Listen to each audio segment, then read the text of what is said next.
Good evening. It's so nice of you to join us.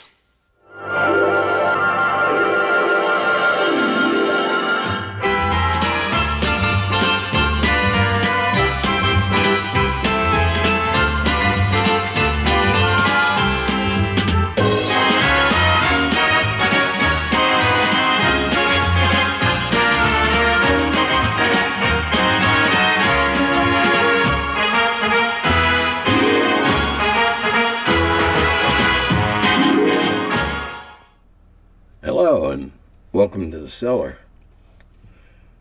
Episode number 369, Tesla's Code, The Secret of the Universe, 369.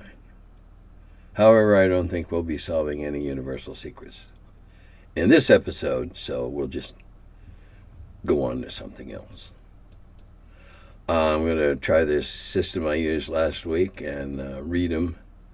And it worked out real good. All right. I DM'd a game of DCC using the funnel system last night for a friend and her 11-year-old, both newbies. We had a blast. We rolled up a character each to learn the basics. Then I gave them 8 pre-gens each for a total of 18 characters. I was careful to... Wait a minute. Oh, you must have had 6 for yourself. Okay, otherwise your math is faulty. I was careful to explain that many of their PCs would bite the big one before the game was out. The most gratifying part of it when the mom's PC fought and lost a duel against the son's PC over the loot from one of their recently deceased companions. And this was all before they entered the dungeon. Ah, yes. Get the butt up, yeah. I told them they were playing like old pros. It was extremely fun. What was interesting was hearing the 11-year-old explain his concept of creating a character. This was before we started. Starting with how they looked, then what their name was, and lastly, what powers they had. Being 11 years old, the cool dude, it was easy to explain that in this game, we rolled up characters as Crumb intended, 3d6 straight down the line. Also that their characters would most likely die in the dungeon. Ironically, while his mom and I rolled up total putzes, the kid rolled up decent stats, which in no way protected that character from a silly death in the first room. We had fun. I learned a great deal about how the game is run on the collective brains of the group, and was reminded that one cannot predict player behavior, thank the gods, because of this, the fun is endless. Sounds like you had a ball, and this is what it's about, having a good time. I'm going to make an extended effort up at the high school when school gets back, and I think that's this week, to see if we can't give this club at the library a little leg up with some direct publicity, direct advertising. I'll see how they want to see if I can't find an in with the administration and play it that way, and get some newbies in just to have fun. All right, yeah, you go in with a funnel and you expect to come, you hope to come out with 2 sheets left. The guy you're playing right now and the one you were, oh my God, this is my last chance guy. All right. I'll weigh in on the backstory conversation. For several years, I ran Vampire the Masquerade, both tabletop, and had a live-action group with 50 players at its peak. Mostly theater kids and creative writing majors. We were on campus at a local university. Backstories were detailed, to say the least. Oh, my God. Go to sleep, listen to them. My slice of olden gamer advice to them was, don't make your character's backstory more interesting than the adventures you're about to have. If your character was tutored by Merlin and made love with Cleopatra, then found the Holy Grail before gameplay begins, there's nothing that's going to top that. The other extreme, not bothering to even name your adventure until they reach Third level was just as bad. Having no backstory robs you as a player of the investment in your character's success. At least if you have a name, the rest of us know what to scratch in your gravestone. Yeah, I like that. Yeah, you got to have a name. We got to know what to put there. Yeah, the story is yet to be written. I believe that's one of the underlying concepts of the game. The adventures beginning, the epic tales be told around the campfires and in the taverns for decades to come, have yet to be done. And let's go out and do them. I think it's, if you're going to have a backstory, 3 lines. I'm the son of a farmer. I have my father's old spear. I want to make a better life for myself. Bingo. Oh, you might add your name so they know what to scratch on your gravestone. But you don't need any more than that. The best stuff's yet to come.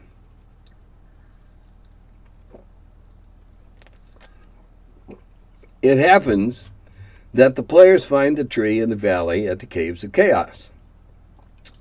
That quite often the group will focus on whatever you describe. So the magic users start checking for magic in the limbs and nuts of the tree. The thief backstabs the tree. What the fuck for? What the hell? Yeah. Oh yeah. Okay. Back. What? First thing I want to know is what's back. Trees are generally round, as a rule. And if you're going to stab it, it's got to be somewhere in the trunk, somewhere major. You can't just stab it in a branch. Anyway, back to the question. The fighter severs the tree with one mighty swing of his axe, and then the druid tries to heal the tree. Jesus, what a group. At some point, if they focus on the tree, the corner of the room, the sconce or the rug or whatever, you just have to say already, you checked it, and find nothing interesting or out of the ordinary. Now, do you go down the hall to the right or left? Or you can create something on the fly when you pull on that sconce. A secret door opens and you hear someone walking towards you. When he speaks, you recognize the voice of the orc captain or Strahd or whatever fits. I usually do the former unless in time pressed, like in a one-shot with a strict 3-hour time limit at the local game store. We always end up talking about they talk about me at Todd's store. Oh, okay. Well, I'll have to come out there. I haven't been to his new place. You are on the other side of the world. It's the funny thing is, I have found over the years, is that you can describe a room, 40 by 40 vaulted ceilings, stained glass all around, way up high. No particular patterns, just pretty. Makes a nice pattern on the floor, probably when the sun shines. And you can describe a couple of tables and a chair, and and another table that could or could not be an altar. They'll decide it is, and they will then spend 20 minutes poking and prodding at that table that they're certain is an altar of some sort and must have a hidden compartment. You had no idea when you gave them that little bone that they were going to spend 20 minutes on the thing. So that's the time you say, okay, look, there's nothing in that table. What are you going to do next? Stay in the room and look some more or leave? And you're not forcing them to do something they wouldn't have done already. You're kind of collectively bringing them back into focus. Because it's easy to get sidetracked, to get off topic, to somebody makes a funny comment, somebody makes another one, and whoa, wait a minute, come on, back to the adventure. That's easy to do. Unless you're playing with a table full of fanatics, which probably wasn't a whole hell of a lot of fun. Anyway, you don't know what they're going to focus on. You could put 11 pieces of trash in the corner in a big old barrel, and they could spend 20 minutes of real time going through the trash and examining each piece, instead of looking at that rather nicely carved box that's got something better in it. That's also what I call the gimbaled eyeballs. They're all looking at the same thing. Instead of, back in the old days, each member of the party would declare, going into a room, what they were doing. One of us would be checking the walls. One of us would be checking the floors. One of us would be looking for traps, looking for secret passageways. Each of us doing something so that we could process that room in a hurry and get on to the next one. And if there was something in it, fine. We found it that way. Or we triggered it. Who knows? What's gonna. It's like, some days it's like fishing in a pond you've never fished in before. You have no idea what bait is going to work that day.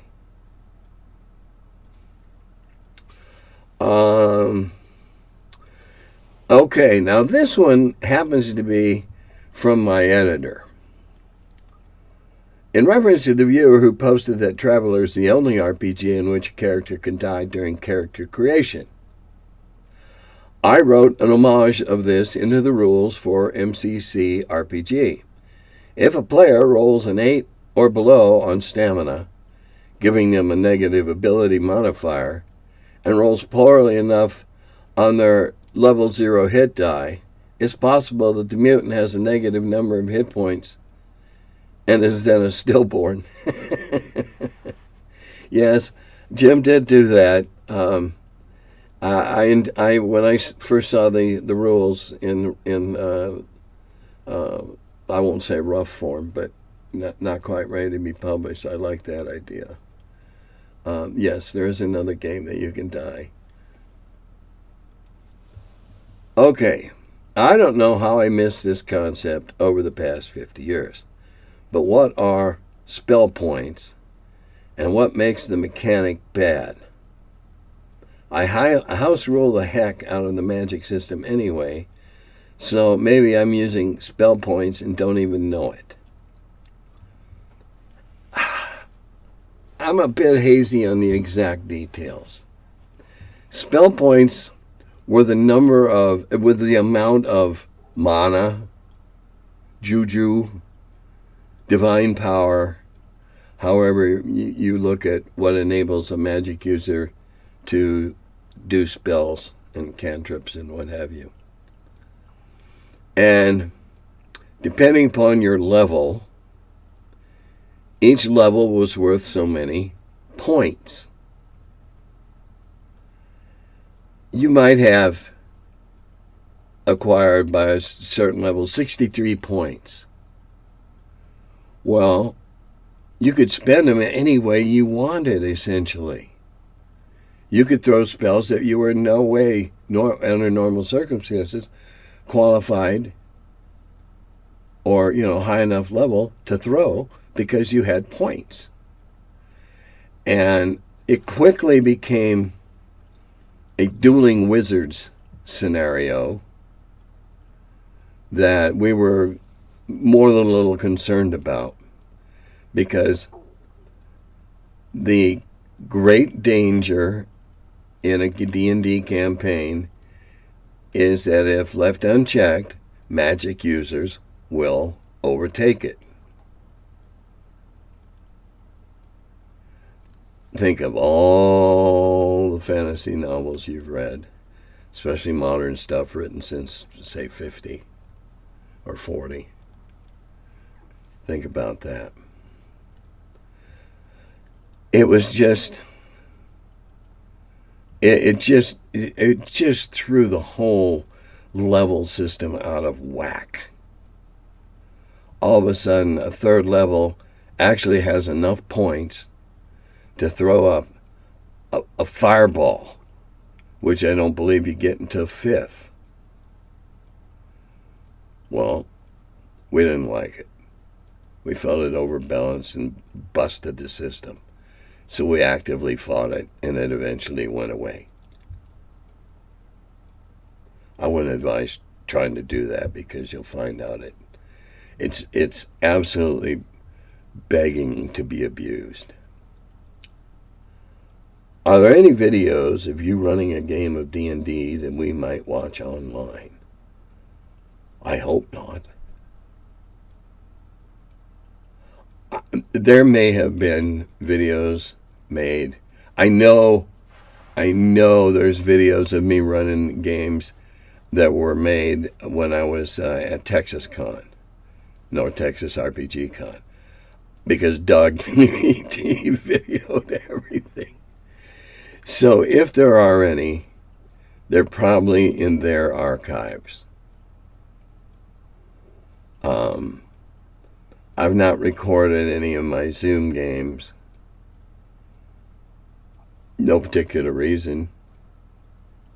My Zoom games are all the same, except for the new one I've got now going with Okinawa. But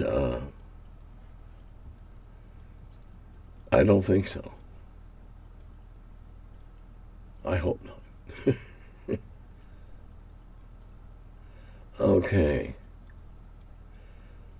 Okay, now this is a bizarre question, and I'm going to answer parts of it.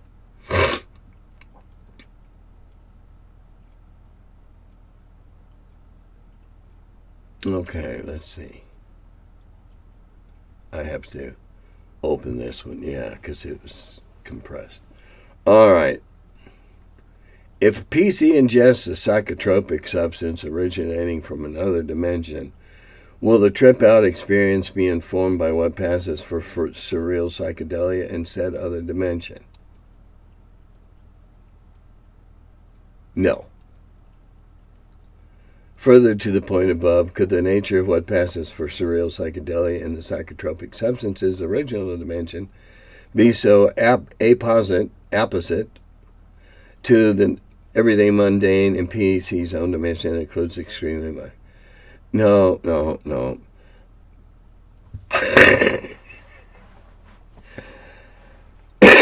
I don't really know why you think I can answer this question. My immediate response would be no. Psychotropic drugs affect the chemical balance in your head. They cannot make you see something you have never seen before. Can only trigger memories out of the deepest recesses of your mind. Now, once again, I'm not an expert stoner.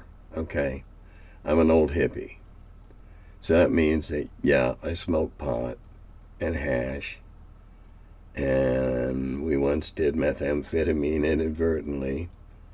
I have done White Crosses. I have ingested mescaline and mushrooms and peyote, and I've smoked the last two. Opium. The thing is here, if I couldn't smoke it, I didn't do it. Other than the White Crosses that I was doing when I was working a lot of hours and going to school and stuff as a crutch, then I quit. So I don't really know about a lot of psychotropic stuff. I didn't do trips. I didn't do anything that made me trip. Can't answer that.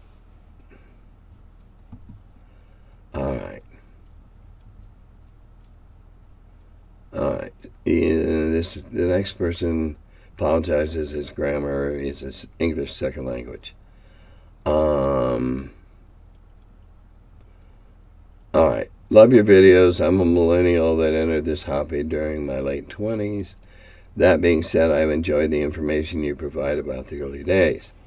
I've been playing with my son, 14, Monsters RPG. This game was designed by the same designer of Tunnels and Trolls. Yes, it was. I was wondering of any additional books you would recommend where the main character is the monster. I've read Wings of Twilight and Iron Fist of the Orcs by Hans Cumming and took a lot of ideas from them. Well, there's a series of books written by a German man. Hang on a second. I'm going to put this on pause for a moment. And I've got them over here. Yay! Through the magic of editing, I'm back already. There's two that I would recommend, two series or two authors.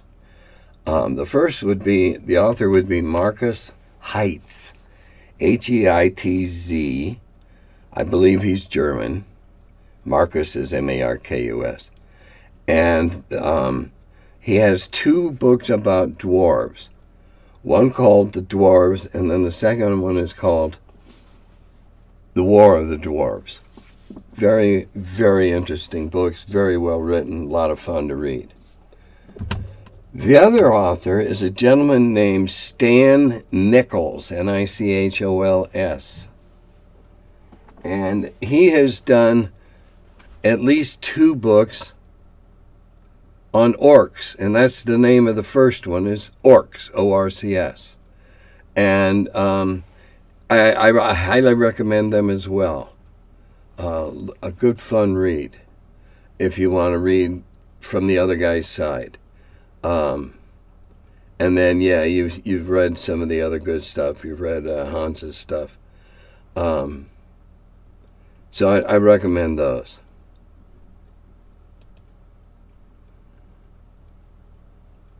Hi, Tim. Fellow teacher here, about to go back and resume teaching high school English after my summer break. Although I work at a Catholic school, it looks like I'm going to be starting a D&D club this year. How the times have changed. Boy, I guess. My question to you is this. It says on your Wikipedia page that one of your responsibilities at TSR was helping to delineate the... Okay, I couldn't get this one up earlier tonight. Delineate the differences between Advanced Dungeons & Dragons and Basic Dungeons & Dragons, although this information is not sourced. Can you give any more insight into this? Is it even true? Yeah, I've told the story several times. The week Gary and I spent locked in his office with no phone calls except wives. And when we emerged, we'd cut up 5 or 6 brown box sets, and on every bulletin board that had been scrounged throughout the whole building, there were pins and piles of papers, and over here was what was going to be basic that was sent off to John. J.R. Holmes. Sorry, not John. Brain fart. And the other part was going to be first edition AD&D. Of course, we didn't know it was going to be first edition. It was going to be Advanced Dungeons & Dragons. So yeah, over the course of 5 days, we argued back and forth and evaluated and did that. So yeah, it's true. I don't even know where you'd find a source for having done that. It was a week I spent working at TSR for which I was paid. So it wasn't like a extraordinary week. It ended up being one. All right. What's your take on classic lead? Unfortunately, lead is if it's not already been painted and sealed, it's getting lead rot and it's deteriorating and it's losing all its delineation and detail. I know I have a lot of painted lead figures in my cabinet. It's a shame. Do you think that companies are exploiting players by selling plastic miniatures at the same price of lead back in the day during the switch? Well, today you're not allowed to cast in lead. Today it has to be an alloy of, excuse me, I had to pinch back a sneeze. It's an alloy of, what is that? It'll come to me in a minute. It's less forgiving, harder to work, but it's not going to kill you if or your kids if they get a hold of it. Pewter. It's a type of pewter, and it's not as toxic. And it's gotten very, very expensive. Now, the plastics that are used in 3D printing, you can look at them several ways. You can buy the program for a very reasonable price, as the ones I've seen, and print all of them you want.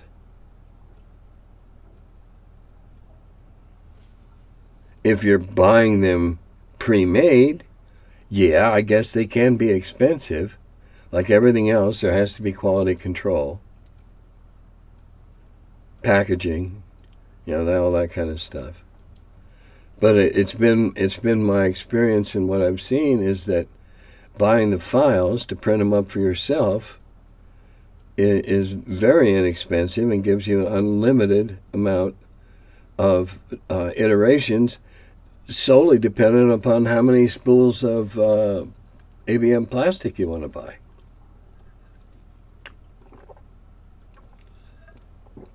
That looks to me to be very economical. I'm not doing it, but it looks to me to be very economical. Oh yes, I have my innocent bystander shirt on tonight, just in case anybody drives by.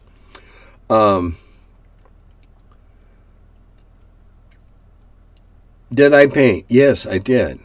Not well at first, not very well at all. I was using testers, and then I graduated to Humbrolls, and Humbrolls are mainly designed for vehicles and uniforms of Second World War type stripe. That's their whole original focus. Only later did they branch into stuff like colors of bricks and things like. Anyway, yes, I did. I got better. I got much better. My late great friend Ron Woodrum and I stumbled upon a way of painting that enabled us to paint an entire unit of 24 figures in a night. The two of us could do that. I had always favored using gesso as my primer. I thinned it way down and shot it out of an air gun. Because with gesso, as a primer, you can stain right off the bat. We discovered this. We were doing a unit of Fuzzy Wuzzies, Colonial Wars, the indigenous they had patches on their clothes that had religious significance. And so we gessoed them, and then we mixed up the dirty linen color of their pants and literally dripped it on off overloaded brushes and let it just run. And it would make every pair of pants look like they started out pretty much the same, but they weren't anymore. No three guys could you line up and find out that the gesso had done exactly the same thing and the colors had run exactly. So it was an amazing way. And so, yeah, we cranked them out for a few years for the Falmouth campaign. We painted up an entire unit of 24 of the Grand figures from Phineas. They were super heavy infantry. They were easy. plate. It was pretty easy. You know, little shading on the silver and then a little black wash. Done. But yeah, I can paint pretty well now. I do a face, you know, and eyes and that, and you know, it depends on what it is. Except I can't do so well anymore because my hands aren't always real steady. And so I don't think I'll be doing much painting anymore. But I love to. Got a whole cart full of paints over there. I love to paint, but I just don't know. And since I retired, it seems I have less time for all the things I like to do. I don't know how that worked out. I thought I would have more. Another question. Mighty Midwestern Sage. Okay. You've mentioned that you use percentile dice rather than D20s. True, or did I imagine that? Well, I use 1 to 20s. Before those were available, I use 1 to 10 twices. You still get the same number. It's just you add 10 or not. However, I prefer percentile dice. I believe they roll more of a nuance. But the numbers wouldn't prove me out, so don't bother with that. In a D20 system, do you always treat a natural 20 as a hit? Well, I don't play any D20 systems. I know that was a system, D20, but I play D&D. So do natural 20s hit? Yeah. Do ones flub? No. I figured the world was tough enough. I wasn't going to punish them for their mistakes. Fair? I don't give a shit. It's more fun. Let's see.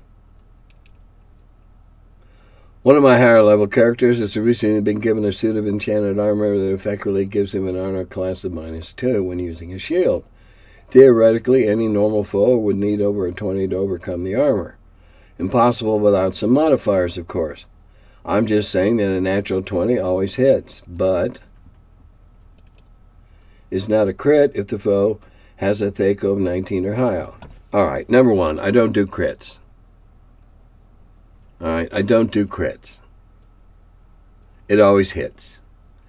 Occasionally it might give a little extra damage depending on the circumstances, depending upon a lot of things. But I've never liked critical hits, because if you're going to put critical hits on the monsters, they get to put critical hits on you and knock your goddamn head off.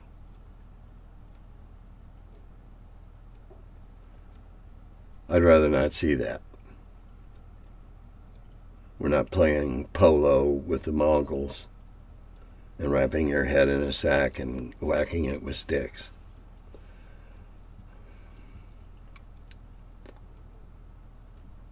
That's all. I don't play I play what I play.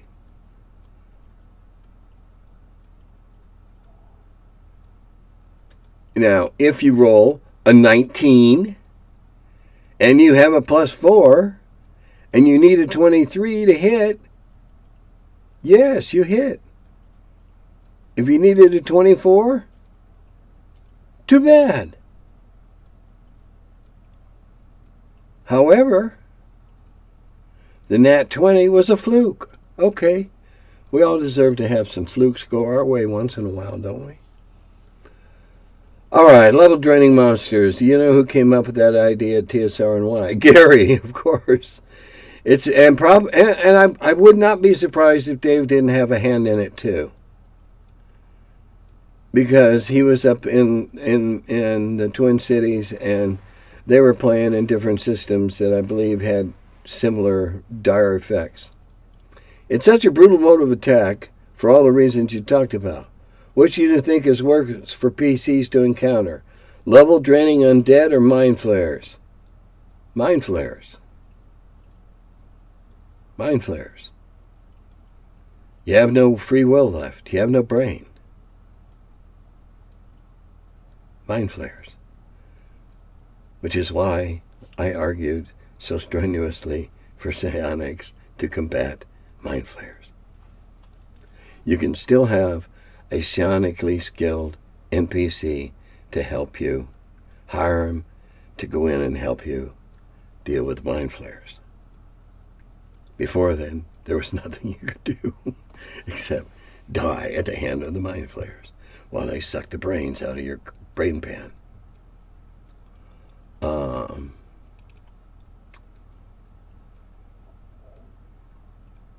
Yeah, you can get level draining undead. You can get a level back. Yeah, it sucks, I know. And I never drained them back down clear to the bottom of the rung. You know, I would put them back about a level based on where they were. If they were 35% toward their next level, then I would drain them an appropriate amount. It would knock them down a level, but knock down to 0 of that level.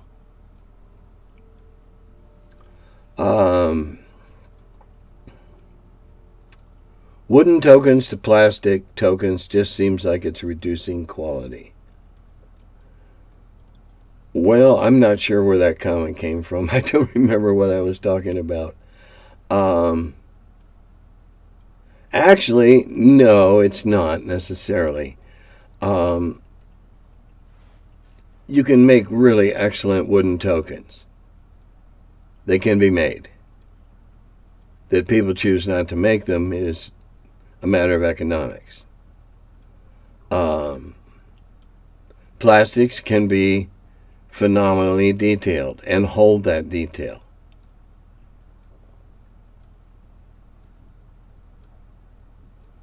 So, I don't know.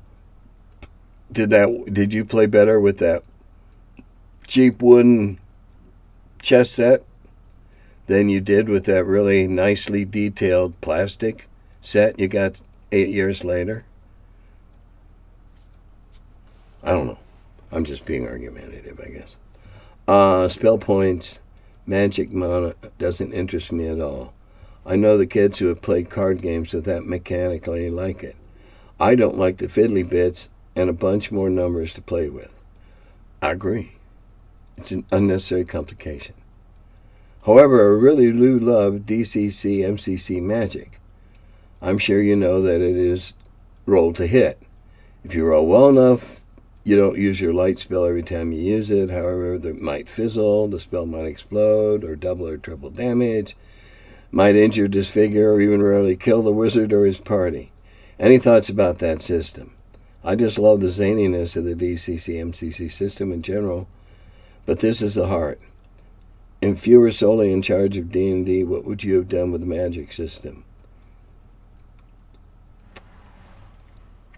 All right, I'm going to think on this a second while I comment on the first part of it.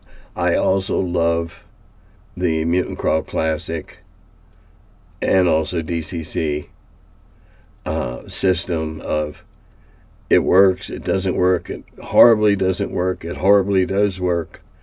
You want to burn your luck and try it again. You know, I like that.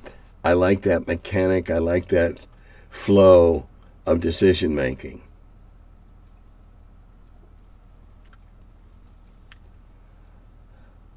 I believe that if I had designed the magic system for D&D, I would not have made it automatic that it worked. I would have put in a mechanic to see if it failed, if you fumbled. You fumbled the bits and pieces, and so you're another round back, or something like that. I would have liked to have seen magic that always had, even if it was tiny, a chance to fail or backfire. Magic at a certain level becomes an absolute in D&D. Or at least my D&D. And I don't care for that. But that's just a personal gripe. Just me. Just me. All right, that's all the questions I got. Well, good news is the Premier League is back up and running again. Games on the weekends. I think there's a game on Friday this week, which will be the day before you see this. But it'll be the day after I make this, and I'm going to go watch it with my buddy. And what else is going on? Oh, well, I don't know if I mentioned it, but I have a 8-year-old, 7-year-old, a very small great-grandchild who's now playing football. And we had to drive to the ends of the earth and back for the game last week in undying heat. And this week, it's right here in our town at our high school. Yay! So I get to go watch all these little kids with these oversized helmets and pads, half as wide as they are tall, run around and topple into each other. Great sport. Half of them, you can't see the numbers. You got no idea who's doing it. I don't really like the idea of full contact at this age, but I must admit, it's not my child. It's amusing. I just hope everything works out all right. That's all. And on that wishy-washy note, can't think of anything else. I guess I'll just say, Dodada Gobi.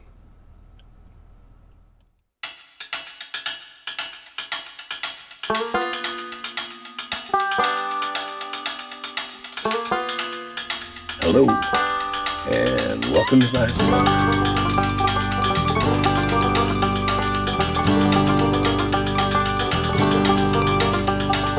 He's the curmudgeon who wrote about the dungeons. Now he's the feller, live from the cellar. Talks about D&D and old school RPGs. Still quite a feller, the curmudgeon in the cellar. Last man around when them rates went down. Calling Gary in that Lake Geneva town. Hey Gary, it's an awful mess. Let me edit, we'll have success. D&D and Dragon Magazine. He's the curmudgeon who wrote about the dungeons. Now he's the feller, live from the cellar. Talks about D&D and old school RPGs, but he's still quite the feller, the curmudgeon in the cellar. Magic missile, it's a mortar shell. Make it hit in the first level spell. Brought psionics to the game to attack that wizard's brain. DSR and fantasy, collection of micro armory.